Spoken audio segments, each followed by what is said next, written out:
la même chose. En ce moment, quand je vois les clubs des pays les plus riches, il y a beaucoup de pays qui n'ont pas de grandes armées. Le Canada n'a pas une grande armée. L'Espagne n'a pas une grande armée comme la France ou l'Allemagne. L'Allemagne n'a plus de grande armée. L'Allemagne, elle a abandonné ses ambitions militaires. Bien sûr, elle a des protections, elle a des accords de protection avec les États-Unis, mais l'Allemagne, elle est redevenue une puissance mondiale grâce au développement économique. Donc, les guerres, ce que les généraux algériens, madame Chfahmine, الجيرة ما تنداش بالشار والكالاشنيكوف. Les guerres sont purement économiques, technologiques, médiatiques à travers l'information et des guerres d'influence. Exemple, le Qatar. Le Qatar, qu'est-ce qu'il a comme armée? Le Qatar ما عندهاش جيش. قطر رويبة في Alger كبير على قطر. Mais Qatar est devenu une véritable puissance parce qu'il a travaillé sur l'influence.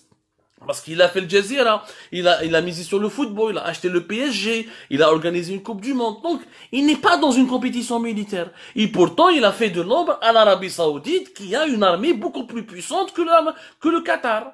Mais le Qatar, pratiquement, il concurrence l'influence de l'Arabie Saoudite dans la région.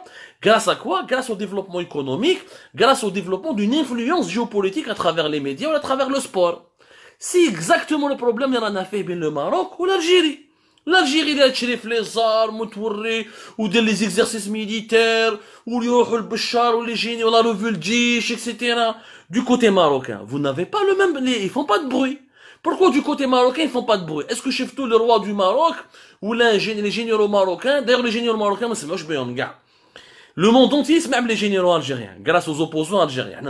Les généraux les opposants marocains, mais ils les généraux marocains. Wallah, أنا كنت نقصر مع des opposants marocains, تقول له أعطيني 5 noms de 5 généraux marocains, mais يعرفوهمش. L'armée marocaine ne passe pas son temps à faire du bruit, etc. Pourquoi? Parce que le Maroc s'est inspiré de la Chine, de la Corée du Sud, il veut le développement économique. وهنايا خرجتوا على هنا نديركم روحوا شوفوا واحد الوثيقة qui vous explique واش راه صار في المغرب.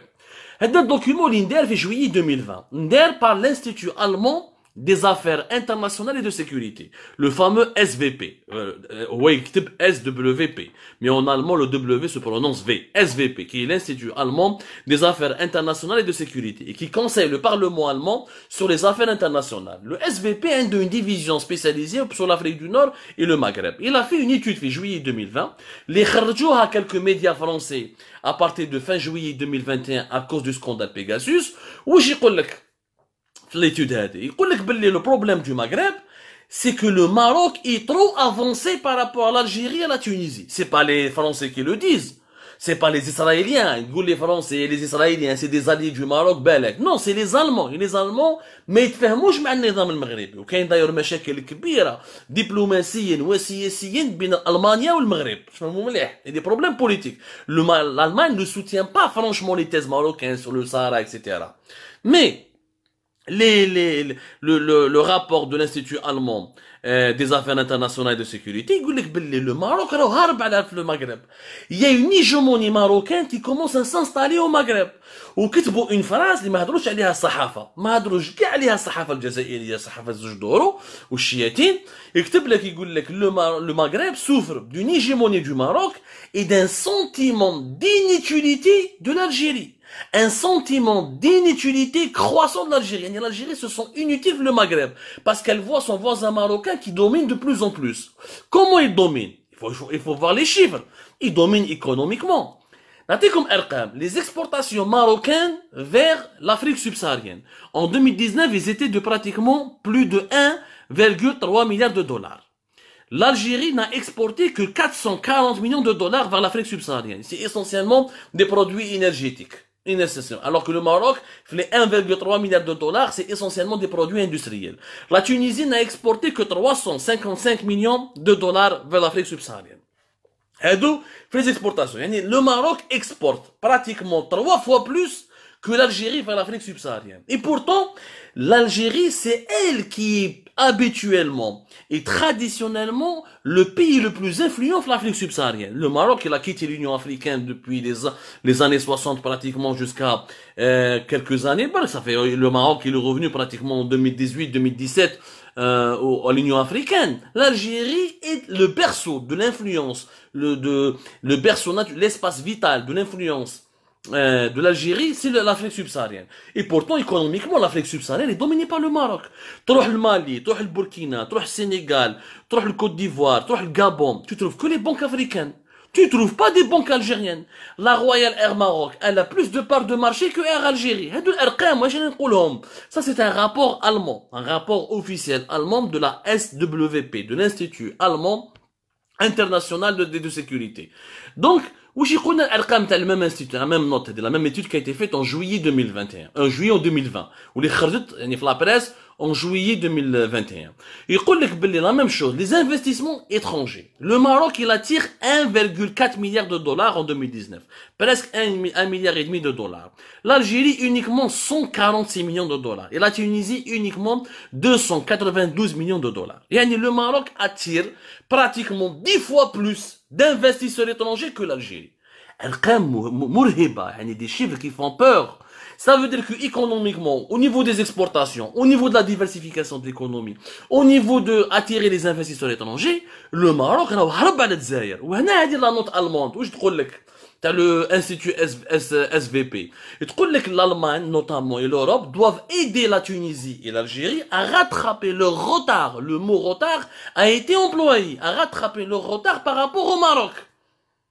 Donc, il faudrait que l'Allemagne influence la France et l'Union européenne pour qu'elle puisse aider la Tunisie et l'Algérie à rattraper ce retard. Pourquoi? Parce que l'hégémonie marocaine sur le Maghreb n'arrange pas les intérêts de l'Europe et notamment des intérêts de l'Allemagne. L'Allemagne, elle a peur que le Maroc domine trop le Maghreb. Ensuite, il va s'emparer de l'Afrique subsaharienne ou mais les intérêts. C'est une note allemande qui a été mal expliquée, qui n'a pas été médiatisée par la presse algérienne comme il se doit. Donc, le problème كبير اللي راهو بين l'Algérie et le Maroc, c'est que le Maroc domine trop économiquement. L'Algérie est plus riche que le Maroc. Oui, le PIB algérien, la richesse nationale, l'Algérie, pour le moment, est plus riche que le Maroc. Pourquoi? Parce que nous avons le pétrole et le gaz. C'est tout. Nous avons le pétrole et le gaz. Mais quitte le pétrole et le gaz, le Maroc sera plus riche que l'Algérie. La richesse du Maroc en 2019-2020, pratiquement 120 milliards de dollars. La richesse de l'Algérie, elle était de 160 milliards de dollars. Mais quitte pratiquement les trentaines, presque 40 milliards de dollars de pétrole ou le gaz, on va retrouver le Maroc qui va dépasser l'Algérie.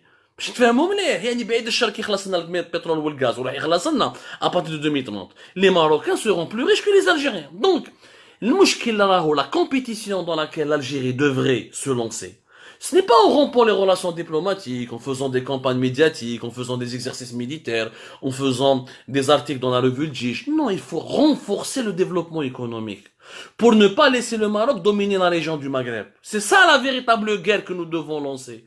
C'est de rééquilibrer les rapports économiques. Les Marocains dominent trop. Et les Allemands, ils ont raison. Le Maghreb est un terrain, est une zone stratégique. Il faudrait qu'il y ait plusieurs pôles d'influence. Et économiquement, les Marocains, ce n'est pas normal. Nous les investissements. L'industrie. Le Maroc a réussi dans les véhicules, ce que l'Algérie n'a pas réussi. Le Maroc, il a réussi dans le véhicule. Le Maroc, en 2018, il est devenu parmi les 5 exportateurs de véhicules vers l'Europe, avec la Turquie, avec la Roumanie, avec le Japon, avec la Corée du Sud. Il a intégré le classement. L'industrie du montage des véhicules neufs et de la fabrication des pièces détachées a rapporté au Maroc plus de 6,5 milliards d'euros entre 2018 et 2019.